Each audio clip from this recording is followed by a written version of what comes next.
प्यारे बच्चों, क्या हाल चाल? सब बढ़िया? तो वंस अगेन आपके सामने एक मोस्ट इंपोर्टेंट टॉपिक लेकर आए हैं। आज की इस वीडियो में हम डिस्कस करेंगे कॉमन आयन इफेक्ट। ये जो कॉमन आयन इफेक्ट है, ये चैप्टर जो है आयनिक इक्विलिब्रियम, इसका एक बहुत ही इंपॉर्टेंट टॉपिक है जो कि एग्जाम में पूछ लेते हैं। तो आज की इस वीडियो में हम इसके बेसिक से बेसिक चीजें समझेंगे कि बेसिकली जो कॉमन आयन इफेक्ट होता क्या है और किस वजह से होता है। Yes, my name is Manji Saini and this is your beautiful सा चैनल एमएस ट्यूटोरियल। तो बुक और पेन लेके बैठ जाइए, हमारे साथ प्रैक्टिस करते रहिए। चलिए बात करते हैं कि कॉमन आयन इफेक्ट होता कैसे है। हेडिंग डाल देते हैं, common ion effect. Common ion effect. तो पहले बात करते हैं कि आयंस क्या होते हैं। अभी आयंस यानी ऐसे पार्टिकल जिसके ऊपर क्या होते हैं, चार्ज होते हैं। तो हमने पढ़ा है कि आयंस कितने प्रकार के होते हैं, कटायन और अनायन।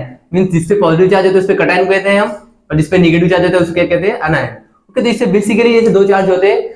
तो फिर ये जो कॉमन आयन इफेक्ट है, मतलब इसमें से कोई तो आयन जो कॉमन होगा, जिसकी वजह से क्या होता है कि जो इलेक्ट्रोलाइट है उनमें कुछ इफेक्ट पड़ता है। तो वही हम सीखेंगे कॉमन आयन इफेक्ट होता है कैसे और किस वजह से होता है। तो पहले चलो बात करते हैं कि हम कुछ एक वीक इलेक्ट्रोलाइट लेते हैं। क्या लेते हैं? Weak electrolyte. सपोज हमने एक वीक इलेक्ट्रोलाइट लिया, क्या, CH3COOH। अब ये CH3COH क्या है? एसिडिक एसिड है। और ये एसिडिक एसिड है यानी क्या है? वीक इलेक्ट्रोलाइट है। वीक इलेक्ट्रोलाइट यानी किसे कहते हैं? वो इलेक्ट्रोलाइट जो पूरा कंप्लीटली डिसोशिएट नहीं होते, मतलब उसके कंपोजिशन में पूरा क्या होते हैं, वो डिकम्पोज नहीं हो पाते, ओके, डिग्रेडेट नहीं हो सकते, उसको हम कहते हैं वीक इलेक्ट्रोलाइट। तो जो एसिडिक एसिड है, अगर इसको हमने क्या किया, डिसोशिएट किया, तो डिसोशिएट करने के बाद क्या पार्टिकल मिलेंगे हमें? ये तो साइन रहेगा उसका, क्या मिलेगा? CH3COO- and then H+। तो इस दो आयंस में वो क्या होंगे? डिसोशिएट होगा। क्या होगा? Acidic acid will be dissociate into acetate, इसे क्या कहते हैं हम, एसीटेट, और ये H+ यानी हाइड्रोजन आयन हो गया। तो इस तरीके से क्या होगा, वीक इलेक्ट्रोलाइट क्या होगा, इस तरीके से डिसोशिएट होगा। अब इस वीक इलेक्ट्रोलाइट में क्या होगा कि अगर एक समय बाद क्या होगा कि ये यहाँ पर क्या मेंटेन होगा, आयनिक इक्विलिब्रियम कांस्टेंट। मींस यहाँ का कॉन्सेंट्रेशन और यहाँ का कॉन्सेंट्रेशन क्या होगा, इक्वल हो जाएगा सॉल्यूशन में। समझ गया?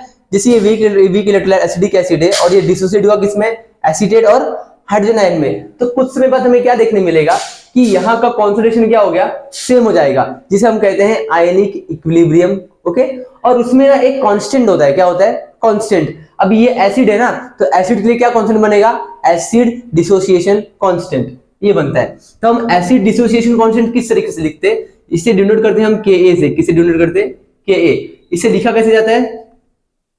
जो प्रोडक्ट का कॉन्सेंट्रेशन है उसे लिखने का मींस प्रोडक्ट कॉन्सेंट्रेशन क्या है, एसीटेट, तो उसे ब्रैकेट में लिखने का CH3COO-, मींस ब्रैकेट क्या बता रहा है, उसका कॉन्सेंट्रेशन बता रहा है। क्या बता रहा है? कॉन्सेंट्रेशन।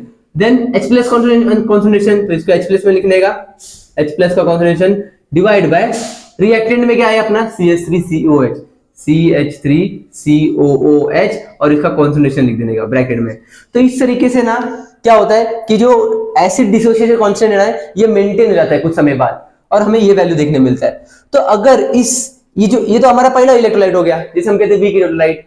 अभी अगर हमने इस इलेक्ट्रोलाइट में कुछ एक सोल्यूशन डाला, क्या डाला? सोल्यूशन। एक स्ट्रॉन्ग इलेक्ट्रोलाइट है, क्या लेते हैं? Strong electrolyte. ये कौन सा इलेक्ट्रोलाइट था? Weak electrolyte. Weak electrolyte. अभी इस सोल्यूशन में सपोज हमने एक स्ट्रॉन्ग इलेक्ट्रोलाइट क्या किया, पुट किया। सपोज हम स्ट्रॉन्ग इलेक्ट्रोलाइट लेते हैं, एसिड लेते हैं, क्या लेते हैं? HCl। ओके, अब ये HCl है। अब ये स्ट्रॉन्ग इलेक्ट्रोलाइट की होने की वजह से क्या होगा, ये फुली क्या होगा, पूरा का पूरा क्या हो जाएगा, डिसोसिएट हो जाएगा। यानी यहाँ का पूरा कॉन्सेंट्रेशन H+ और ये Cl-, तो ये पूरा का पूरा क्या होगा, डिसोसिएट हो जाएगा HCl।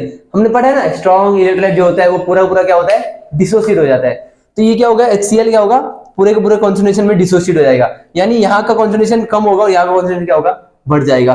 तो इसमें देखो कि जैसे हमने वीक इलेक्ट्रोलाइट में एक स्ट्रॉन्ग इलेक्ट्रोलाइट पुट किया तो पूरा का पूरा डिसोसिएट हो गया, और हमें एक कॉमन आयन दिखने मिलता है। देखो H+ और यहाँ पर H+, बरोबर। तो ये कॉमन आयन की वजह से क्या होता है कि यहाँ का जो H+ कॉन्सेंट्रेशन, यानी देखो न्यूमरेटर पार्ट ये हमारा एसिड डिसोसिएशन कॉन्सेंट्रेशन है ना, तो H+ का कॉन्सेंट्रेशन क्या हुआ, बढ़ गया। किस वजह से बढ़ा? जब हमने स्ट्रॉन्ग इलेक्ट्रोलाइट क्या किया, इसमें मिक्स किया, और इसकी वजह से क्या हुआ, H+ का कॉन्सेंट्रेशन जो है वो क्या हो गया, बढ़ गया। जिससे क्या होता है कि जो न्यूमरेटर पार्ट है वो क्या हो जाता है, इंक्रीज हो जाता है। अभी अगर न्यूमरेटर पार्ट इंक्रीज हो जाएगा तो ये अपना ये जो है डिसोसिएशन कांस्टेंट ये भी इंक्रीज हो जाएगा, मतलब बढ़ जाएगा।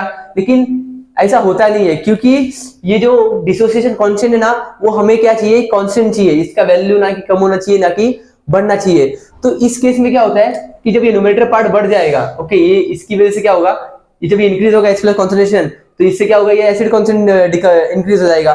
लेकिन ऐसा होता नहीं है। कुछ समय बाद हमें देखने क्या मिलता है कि ये जो H+ कॉन्सेंट्रेशन जो बढ़ा है ना, उसकी वजह से क्या होता है कि ये जो रिएक्शन है, ये रिएक्शन पीछे की तरफ बढ़ता है। मींस से पीछे की तरफ क्यों बढ़ेगा, क्योंकि इससे कॉन्सेंट्रेशन क्या करना है, गिराना है। हमें इसका कॉन्सेंट्रेशन क्या करना पड़ेगा, कम करना पड़ेगा, तभी जाके ये क्या होगा, मेंटेन होने वाला है। ओके, तो इस तरीके से क्या होता है, यहाँ पर ना एक रिवर्स रिएक्शन दिखने मिलता है, बैकवर्ड रिएक्शन। मींस ये जो H+ CH3OO- है, ये कंबाइन होके वापस CH3COH बन जाता है। मींस यहाँ पर हमें क्या देखने मिलता है, बैकवर्ड रिएक्शन देखने मिलता है, मींस रिवर्स रिएक्शन देखने मिलता है। ओके, तो यही जो इफेक्ट होता है ना, इसी इफेक्ट को हम कहते हैं कॉमन आयन इफेक्ट। और ये इफेक्ट किस वजह से हुआ, कॉमन आयन की वजह से हुआ ना। ये कॉमन आयन आया तभी तो ये जाके ये बैकवर्ड रिएक्शन हुआ। इसी लिए कहते हैं कि ये जो कॉमन आयन इफेक्ट है, इसकी वजह से क्या होता है, वीक इलेक्ट्रोलाइट में हमें एक बैकवर्ड रिएक्शन देखने मिलता है। क्योंकि देखो, अभी जब ये H+ आयन कॉन्सेंट्रेशन बढ़ेगा, ओके, तो जब बैकवर्ड रिएक्शन की तरफ जाएगा तो इसका डिग्री ऑफ डिसोसिएशन जिसे हम कहते हैं अल्फा, वो क्या हो जाएगा, कम हो जाएगा। समझा, क्योंकि अल्फा क्या होता है, डिग्री ऑफ डिसोसिएशन या डिग्री ऑफ आयनाइजेशन। तो इस समय क्या हुआ कि जब बैकवर्ड रिएक्शन हुआ तो डिग्री ऑफ आयनाइजेशन क्या हुआ, कम हो गया ना। डिसोसिएट हुआ क्या, ये नहीं ना, वापस बैकवर्ड डायरेक्शन चला गया ना, तो इसे कहते हैं हम डिग्री ऑफ डिसोसिएशन। तो वही बोल रहा हूं कि कॉमन आयन इफेक्ट हमें क्या बताता है कि कॉमन आयन इफेक्ट जब किसी वीक इलेक्ट्रोलाइट में हम किसी स्ट्रॉन्ग इलेक्ट्रोलाइट को मिक्स करते हैं, और इसकी वजह से क्या होता है कि वीक इलेक्ट्रोलाइट में जो उसका डिग्री ऑफ डिसोसिएशन है, किसका, वीक इलेक्ट्रोलाइट का, उसका सप्रेस हो जाता है, मतलब कम हो जाता है, due to presence of common ions. Okay, दोनों में कॉमन आयंस है ना, इसकी वजह से क्या होता है, जो वीक इलेक्ट्रोलाइट है उसका डिग्री ऑफ डिसोसिएशन वो क्या हो जाता है, कम हो जाता है, क्योंकि ये जो पूरा क्या है, बैकवर्ड रिएक्शन में चला जाता है। और इस वजह से क्या होता है, यहाँ का जो इक्विलिब्रियम कांस्टेंट है वो मेंटेन होता है। तो इसी को कहते हैं हम कॉमन आयन इफेक्ट। तो बेसिकली हम कॉमन आयन इफेक्ट को कैसे डिफाइन कर सकते हैं, कॉमन आयन इफेक्ट डिफाइन कर सकते हैं। अभी देखो, ये जो प्रिंसिपल है ना, ये प्रिंसिपल बताते हैं हमें ले चैटलियर प्रिंसिपल, LCP। समझ गया, according to le Chatelier principle ये जो बैकवर्ड रिएक्शन होता है, बैकवर्ड रिएक्शन क्यों होता है, क्योंकि ये कांस्टेंट को स्टेबल रखने के लिए, यानी कांस्टेंट मेंटेन करने के लिए यहाँ पर बैकवर्ड रिएक्शन हमें देखने मिलता है। तो कॉमन आयन इफेक्ट बेसिकली क्या स्टेट कर सकते हैं, common ion effect state that the ionization of weak electrolyte, किसका इलेक्ट्रोलाइट है, वीक इलेक्ट्रोलाइट, वीक इलेक्ट्रोलाइट का आयनाइजेशन जो है वो क्या हो जाता है, सप्रेस हो जाता है ना, कम हो जाता है, is suppressed due to presence of, किसकी वजह से, ये कौन सा इलेक्ट्रोलाइट है, स्ट्रॉन्ग इलेक्ट्रोलाइट ना, due to presence of strong electrolyte. अभी स्ट्रॉन्ग इलेक्ट्रोलाइट में क्या प्रेजेंट होता है, कॉमन आयन। तो because of strong electrolyte, due to presence of strong electrolyte having common ion to the weak electrolyte. तो weak electrolyte में जो कॉमन आयन इफेक्ट है, जो कि स्ट्रॉन्ग इलेक्ट्रोलाइट में भी है, इसकी वजह से ही क्या होता है कि जो वीक इलेक्ट्रोलाइट जो होता है उसका डिग्री ऑफ डिसोसिएशन क्या हो जाता है, सप्रेस जाता है, मतलब कम हो जाता है। इसकी वजह से यहाँ पर बैकवर्ड रिएक्शन हमें देखने मिलता है। तो यही जो ओवरऑल इफेक्ट है, इसी ओवरऑल इफेक्ट को हम कहते हैं कॉमन आयन इफेक्ट। एक और एग्जांपल देख लेते हैं हम। एक और एग्जांपल में क्या देखेंगे कि सपोज यहाँ पे लिखता हूं मैं, सपोज यहाँ पे AgCl। अभी AgCl क्या है, वीक इलेक्ट्रोलाइट है। अब इस AgCl में हमने अगर डिसोसिएट करेंगे तो हमें क्या मिलेगा, Ag+ और Cl- देखने मिलेगा, Ag+ और Cl- देखने मिलेगा। अभी इसी AgCl में हमने सपोज कि एक स्ट्रॉन्ग इलेक्ट्रोलाइट मिक्स किया, क्या, NaCl।